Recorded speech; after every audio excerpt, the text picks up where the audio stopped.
Actually, this is the welding robot that we made for Bulgaria customer. It is, and also this is the one-axis positioner with the table and the fixtures. We designed the whole system by ourselves, and also we designed the whole system according to customers' drawings and requirements. So now we will show you how the welding robot works.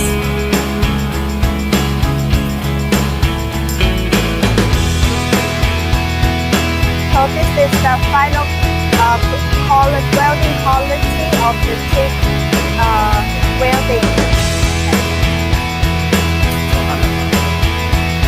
So you can do all kinds of product welding with programming.